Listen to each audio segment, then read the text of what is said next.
നമ്മൾ ഓരോരുത്തരും നമ്മൾ പഠിച്ചു മനസ്സിലാക്കിയ സത്യം മറ്റുള്ളവർക്ക് പകർന്നു കൊടുക്കുന്ന പ്രവർത്തനത്തിൽ ഏർപ്പെടുമ്പോൾ ഖുൽ ഹാദിഹി സബീലി അദ്ഉ ഇലല്ലാഹി അലാ ബസീറ അന വമനിത്തബഅനി. പറയുക പ്രവാചക, ഇതാണ് എൻ്റെ മാർഗം, ഞാൻ ഈ മാർഗത്തിലേക്ക് അല്ലാഹുവിലേക്ക് അഥവാ അല്ലാഹുവിലേക്ക് ക്ഷണിക്കുന്നു. അലാ ബസീറ. എങ്ങനെയാണ് ക്ഷണിക്കുന്നത്? അജ്ഞതയിലേക്കല്ല, അറിവില്ലായ്മയിലേക്കല്ല, ഊഹത്തിന്റെ അടിസ്ഥാനത്തിലേക്കല്ല, തോന്നിയ കാര്യങ്ങളിലേക്കല്ല, വ്യക്തമായ അറിവും വിവരവുമുള്ള ഉൾക്കാഴ്ചയുള്ള കൃത്യമായ ധാരണയുള്ള കാര്യങ്ങളിലേക്കാണ് ഞാൻ ക്ഷണിക്കുന്നത്. ഇത് പ്രവാചകനായ എൻ്റെ മാത്രം ഡ്യൂട്ടിയല്ല, വമനിത്തബഅനി, എന്നെ പിൻപറ്റിയിട്ടുള്ള മുഴുവൻ ആളുകളുടെയും ഉത്തരവാദിത്തമാണ് എന്ന് പറഞ്ഞേക്കൂ പ്രവാചക എന്നാണ് അള്ളാഹു കൽപ്പിക്കുന്നത്. അതുകൊണ്ട് തന്നെ ഈ ഒരു പ്രവർത്തനം നിർവഹിക്കുമ്പോൾ വിഷമങ്ങളും പ്രയാസങ്ങളുമുള്ളത് ക്ഷമിക്കുകയും ക്ഷമിക്കുക, പരസ്പരം ക്ഷമ കൊണ്ട് ഉപദേശിക്കുക, ആ മാർഗത്തിൽ ഏത് ത്യാഗത്തിനും സന്നദ്ധനായി ഒരുങ്ങിപ്പുറപ്പെടുക. അങ്ങനെയാണ് തൻ്റെ ജീവിതം സഫലമാക്കേണ്ടത് എന്ന അർത്ഥഗർഭമായ ഒരു ഉത്ബോധനമാണ് നമ്മുടെ വിശിഷ്ടാതിഥി നൽകിയിട്ടുള്ളത്. അത് ജീവിതത്തിൽ പകർത്താൻ സൂക്ഷിക്കണം. ഈ കൂട്ടത്തിൽ അദ്ദേഹം സൂചിപ്പിച്ച ഏറ്റവും പ്രധാനപ്പെട്ട അറിവ് അതാണ് ഇവിടെ ഇപ്പോൾ നമുക്ക് ചർച്ച ചെയ്യാൻ കൂടിയുള്ളത്, അഥവാ പ്രപഞ്ച സൃഷ്ടാവിനെ അറിയുക എന്നുള്ളതാണ്. റബ്ബുസ്സമാവാതി വൽ അർദി വമാ ബൈനഹുമാ ഫഅബ്ദുഹു വസ്തബിർ ലിഇബാദതിഹി ഹൽ തഅലമു ലഹു സമീയ. ആരാണ് റബ്ബ്, എങ്ങനെയാണ് റബ്ബിനെ നാം മനസ്സിലാക്കേണ്ടത് എന്നതാണ്. വാസ്തവത്തിൽ ഭൂമുഖത്ത് ജീവിച്ച മനുഷ്യരെ എടുത്തു നോക്കുകയാണെങ്കിൽ മഹാഭൂരിപക്ഷം വരുന്ന ആളുകൾ എക്കാലത്തും മതവിശ്വാസികളാണ്. അവർക്ക് തങ്ങളുടെ വിശ്വാസത്തിൽ വീഴ്ചകൾ സംഭവിച്ചിട്ടുണ്ടെങ്കിൽ വളരെ ചെറിയ ഒരു ന്യൂനപക്ഷം മാത്രമാണ് വിശ്വാസമില്ലാത്തവരെന്നത് ചരിത്രം പരിശോധിച്ചാൽ ഇന്നോളം നമുക്ക് കാണാവുന്നതുമാണ്. പ്രവാചക ശൃംഖലയ്ക്ക് പരിസമാപ്തി കുറിച്ചുകൊണ്ട് നിയോഗിക്കപ്പെട്ട അന്തിമ പ്രവാചകൻ മുഹമ്മദ് മുസ്തഫ സല്ലല്ലാഹു അലൈഹി വസല്ലം, അവിടുന്ന് മക്കയിൽ പ്രബോധനം നടത്തിയ ആ കാലഘട്ടത്തിലെ ജനങ്ങളെ നാം എടുത്തു നോക്കുകയാണെങ്കിൽ പ്രസിദ്ധ പണ്ഡിതനായ ഇമാം ഷഹറസ്ഥാനി രേഖപ്പെടുത്തുന്നത് മഹാഭൂരിപക്ഷം വരുന്ന ആളുകള് ദൈവവിശ്വാസികളാണ്, പരലോകത്തിൽ മരണാനന്തര ജീവിതത്തിൽ വിശ്വസിക്കുന്നവരാണ് എന്നാണ്. എന്നാൽ അവരുടെ വിശ്വാസത്തിൽ വീഴ്ചകൾ, വൈകല്യങ്ങൾ സംഭവിച്ചിട്ടുണ്ട് എന്ന് മാത്രം. ഒരു ചെറിയ ന്യൂനപക്ഷം മരണാനന്തര ജീവിതത്തെ നിഷേധിക്കുന്നവരാണ്. തങ്ങൾ സൃഷ്ടികളാണ്, തങ്ങൾക്കൊരു സൃഷ്ടാവുണ്ട്, പ്രപഞ്ചത്തിനൊരു ദൈവമുണ്ട്, സൃഷ്ടാവുണ്ട് എന്ന് അംഗീകരിക്കുന്നു. പക്ഷേ ആ സൃഷ്ടാവ് നമ്മെ സൃഷ്ടിച്ചു എന്നതല്ലാതെ ഈ ജീവിതം അവസാനിച്ചു കഴിഞ്ഞാൽ പിന്നെ എന്ത്, അതിനെപ്പറ്റി അവർക്ക് ബോധമില്ല. മരണാനന്തര ജീവിതത്തെ അവർ നിഷേധിക്കുന്നു. ഈ ഒരു ന്യൂനപക്ഷത്തിന്റെ ചിന്താഗതികൾ എടുത്തു പറഞ്ഞുകൊണ്ട് യൂഖുദം വിശുദ്ധ ഖുർആൻ അതിന് മറുപടി പറഞ്ഞിട്ടുണ്ട്. അത് പ്രതിപാദിക്കലല്ല എന്റെ ലക്ഷ്യം. അതിൽ ന്യൂനപക്ഷമായ ഒരു കൊച്ചു വിഭാഗം പ്രപഞ്ചത്തിന്റെ സൃഷ്ടാവിനെ തന്നെ നിഷേധിക്കുന്നവരും ഉണ്ടായിരുന്നു. അവരെ സംബന്ധിച്ചുള്ള പരാമർശവും വിശുദ്ധ ഖുർആനിൽ കാണാം. എന്നാൽ ഖുർആൻ എടുത്തു പറയുന്ന മഹാഭൂരിപക്ഷം വരുന്ന ആളുകൾ, അവരോട് വലഇൻ സഅൽതഹും മൻ ഖലഖഹും, അവരെ സൃഷ്ടിച്ചത് ആരാണെന്ന് ചോദിച്ചാൽ അല്ലാഹു എന്നാണ് മറുപടി.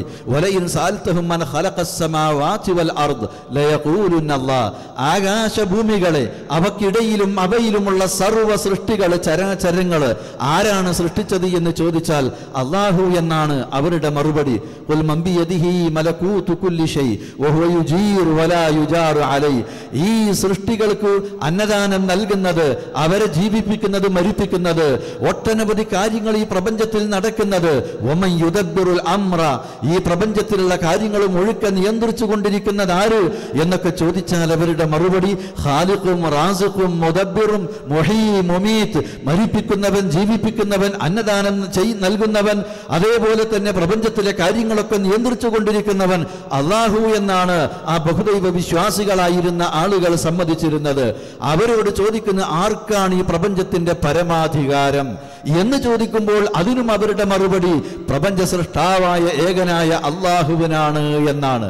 അള്ളാഹുവാണ് ഈ പ്രപഞ്ചത്തെ സൃഷ്ടിച്ചത്, അവനാണ് സൃഷ്ടികളുടെ അന്നദാതാവ്, ലോകത്തിന്റെ നിയന്താവ്, പ്രപഞ്ചത്തിന്റെ പരമാധികാരി എന്ന് വിശ്വസിച്ച ആളുകളെയാണ് വിശുദ്ധ ഖുർആൻ മുശ്രിക്കീങ്ങളെന്ന് അഭിസംബോധന ചെയ്തിട്ടുള്ളത്, ബഹുദൈവ ആരാധകന്മാർ എന്ന് അഭിസംബോധന ചെയ്തിട്ടുള്ളത്. എങ്കിൽ നാം മനസ്സിലാക്കേണ്ടത് ഇത്രയും വിശ്വസിച്ചൊരു മനുഷ്യന്റെ വിശ്വാസം പൂർണ്ണമാവില്ല എന്നതാണ്. എങ്കിൽ എന്താണ് ആ വിശ്വാസത്തിന്റെ അപൂർണത? എങ്ങനെയാണ് വിശ്വാസ വ്യതിയാനം അവരിലേക്ക് കടന്നുകൂടിയിട്ടുള്ളത് എന്നാണ് ഖുർആൻ തന്നെ സൂചിപ്പിക്കുന്നത്. ഈ സൃഷ്ടിച്ച് സംരക്ഷിച്ചു കൊണ്ടിരിക്കുന്ന, നിയന്ത്രിച്ചു കൊണ്ടിരിക്കുന്ന പരമാധികാരിയായ പ്രപഞ്ച സൃഷ്ടാവും രക്ഷിതാവുമായ അള്ളാഹു, ആ അള്ളാഹുവിനോട് മനുഷ്യനൊരു കടമയുണ്ട്, കടപ്പാടുണ്ട്. എന്താണ് അവനോടുള്ള കടമ, അവനോടുള്ള കടപ്പാട്?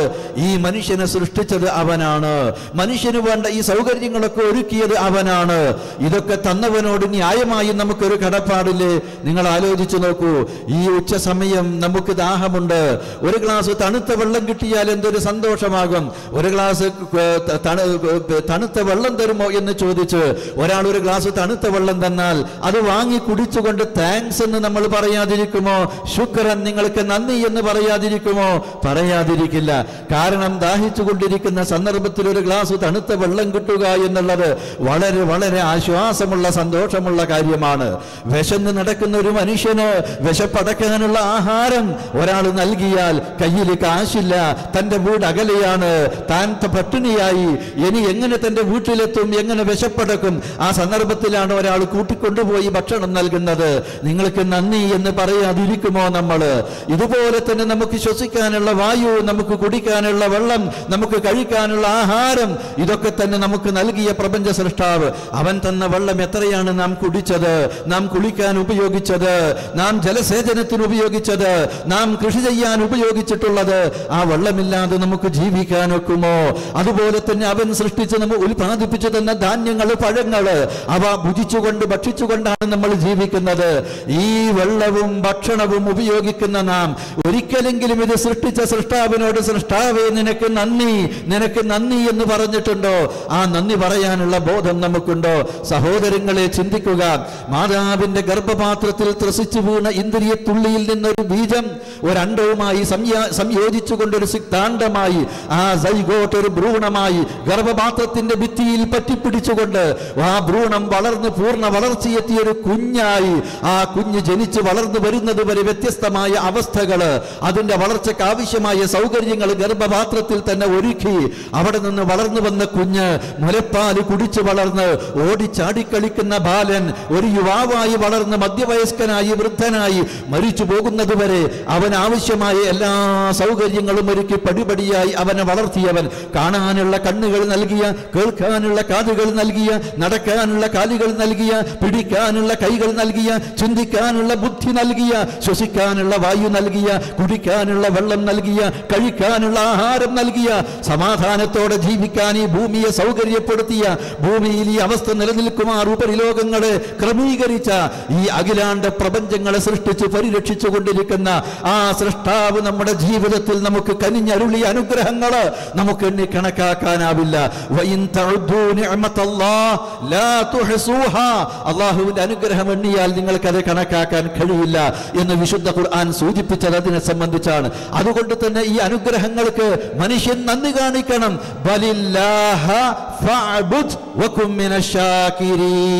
നിനക്ക് ഈ അനുഗ്രഹങ്ങളെല്ലാം നൽകിയ സൃഷ്ടാവ്, അവൻ തന്ന വായു നീ ശ്വസിച്ചോ, വെള്ളം നീ കുടിച്ചോ, ധാന്യങ്ങളും പഴങ്ങളും നീ കഴിച്ചോ, അവന്റെ ഭൂമിയിൽ നീ ജീവിച്ചോ, അവന്റെ ആകാശത്തിന് ചുവട്ടിൽ സമാധാനത്തോടെ നീ കഴിച്ചു കൂട്ടിക്കോ. ഈ ഭൂമിയിൽ എല്ലാ സൗകര്യങ്ങളും നിനക്കുണ്ടത് നീ ഉപയോഗിച്ചുകൊണ്ട് തന്നെ കഴിഞ്ഞുകൂടിക്കോ. എന്ത് വേണം? അനുഗ്രഹദാതാവിന് നീ നന്ദി കാണിക്കണം. എങ്ങനെയാണ് നന്ദി കാണിക്കേണ്ടത്? ആ സൃഷ്ടാവിനെ ശരിക്കും മനസ്സിലാക്കി അവനോടുള്ള കടപ്പാട്, അവന്റെ മുമ്പിൽ നന്ദി പ്രകടിപ്പിക്കുക എന്നതാണ്. എങ്ങനെയാണ് നന്ദി പ്രകടിപ്പിക്കേണ്ടത്? ആരാധനകള്, പ്രാർത്ഥനകളും നേർച്ചകളും വണക്കങ്ങളും സകല തരത്തിലുള്ള ഇബാദത്തുകൾ, ആരാധനകള് നീ അവന് മാത്രം അർപ്പിച്ചുകൊണ്ടാണ് അവനോട് നന്ദി കാണിക്കേണ്ടത് എന്നാണ് വിശുദ്ധ ഖുർആൻ വ്യക്തമാക്കുന്നത്. അതാണ് ഈ സൃഷ്ടാവിനെ മനസ്സിലാക്കിയ ഒരു മനുഷ്യൻ നിർവഹിക്കേണ്ടത്. തന്റെ പ്രാർത്ഥനയിൽ പ്രാർത്ഥനയും തൻ്റെ നേർച്ചയും തൻ്റെ നമസ്കാരവും തൻ്റെ വഴിപാടുകളും തൻ്റെ സകല ആരാധനകളും ആ ഏകനായ പ്രപഞ്ച സൃഷ്ടാവിന്റെ മുമ്പിൽ അർപ്പിക്കുക എന്നതാണ്. അങ്ങനെ അവനോട് നീ നന്ദി കാണിക്കണം. പക്ഷേ മനുഷ്യരിൽ പലരും നന്ദി കാണിക്കാത്തവരാണ്, നന്ദി കെട്ടവരാണ്.